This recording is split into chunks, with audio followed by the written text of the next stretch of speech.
This would be a huge get for the Miami Dolphins, but not one, I think, that puts them on that top tier immediately.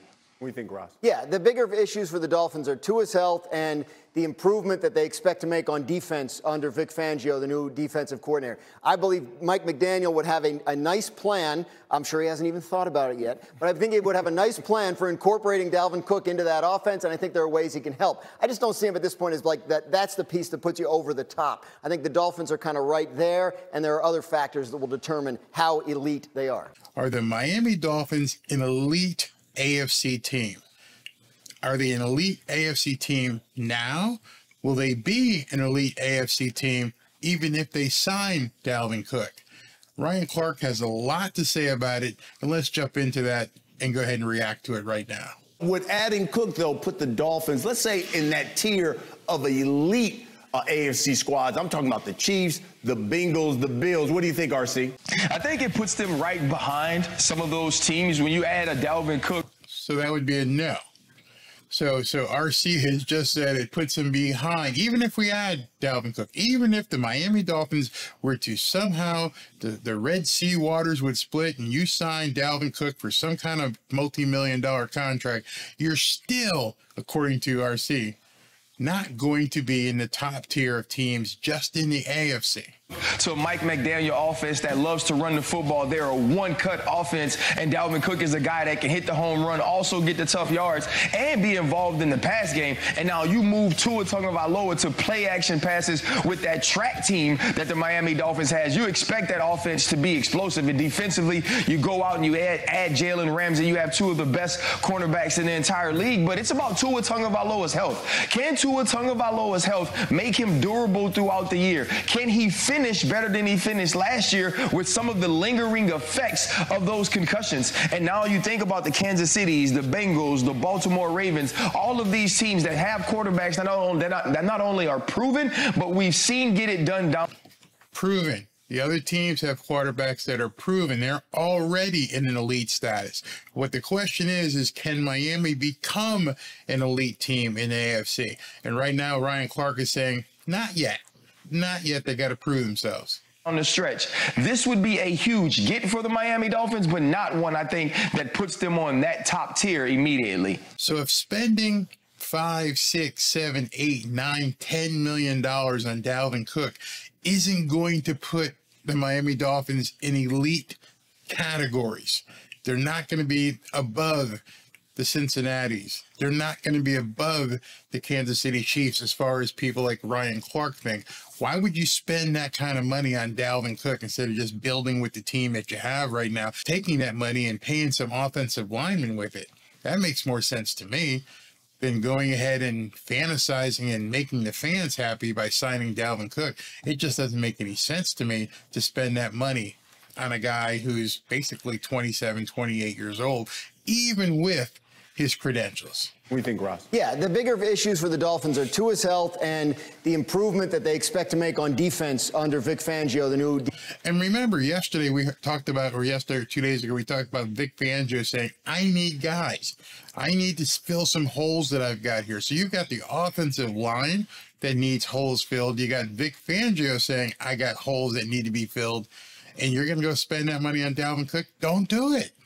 Get the rest of your stuff done first. Defensive coordinator. I believe Mike McDaniel would have a nice plan. I'm sure he hasn't even thought about it yet, but I think he would have a nice plan for incorporating Dalvin Cook into that offense, and I think there are ways he can help. I just don't see him at this point as like that's the piece that puts you over the top. I think the Dolphins are kind of right there, and there are other factors that will determine how elite they are. And those factors, obviously, 1, Tua's health. 2, the offensive line being able to block for a guy like Dalvin Cook. And 3, does Vic Fangio have the assets he needs on that defensive side of the ball to make his magic work? Which team, in your opinion, Graz, poses then the biggest threat to the Chiefs in the AFC? I got to stick with the Bengals. I mean, that's the team that knocked them out in the AFC Championship game 2 years ago and played them in the AFC Championship game again last year. Burrow, I believe, is 4-1 in his career against the Chiefs. So I think they still, until somebody else looks like they can go toe-to-toe with them and knock them off the way the Bengals have, I think it's got to be them. RC? I'm going to play a little off-season optimist for the Baltimore Ravens. All right, so listen here to what Ryan Clark says about the Baltimore Ravens. Remember, he has just said earlier in this interview that the Miami Dolphins, even with Dalvin Cook, are not going to be an elite team.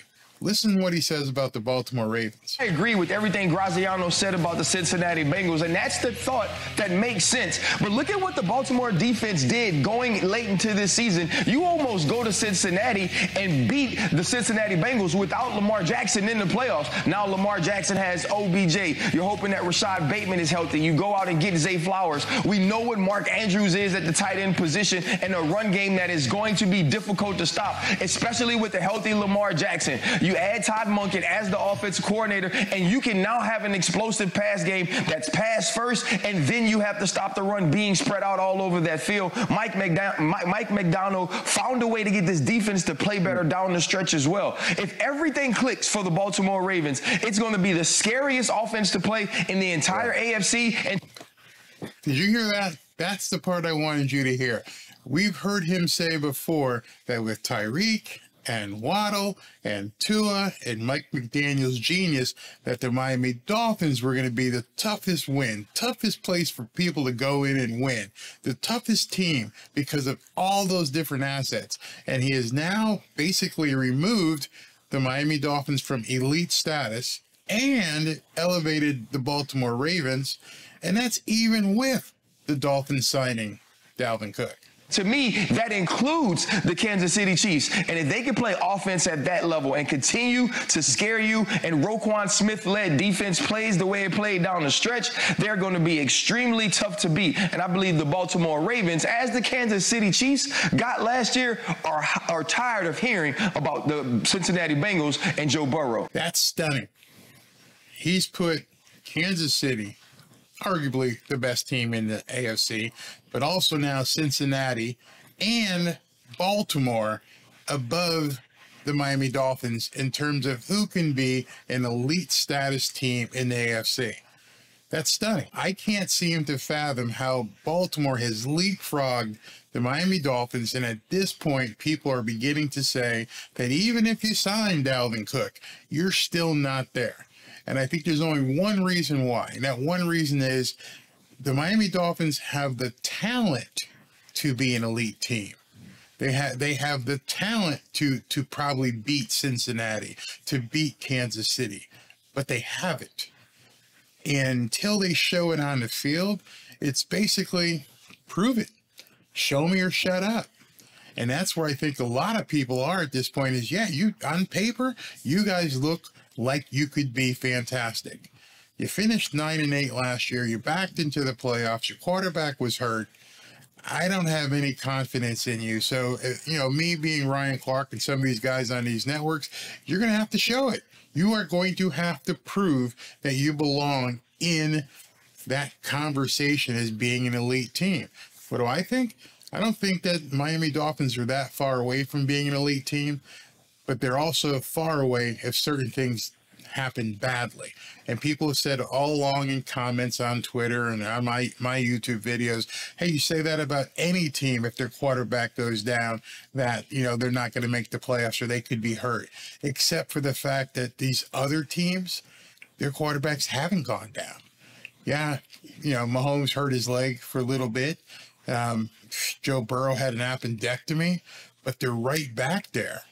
Tua, you're going to have to prove it, man. And the entire fate of the Miami Dolphins team, which I think they can do. I think they can reach elite status. But people get mad at ratings. Well, they're just rating on performance. On performance, no, the Miami Dolphins are not an elite team. On paper, they are an elite team. But the only thing that counts is what happens on the field for the entire season. You can't be elite for 6 or 7 games. You can't be elite for 8 or 9 games. You got to show up the entire season. And until the Miami Dolphins do that, no, they're not going to be considered an elite team in the AFC, not even including the teams in the NFC. Is anybody catching on to this Barry guy?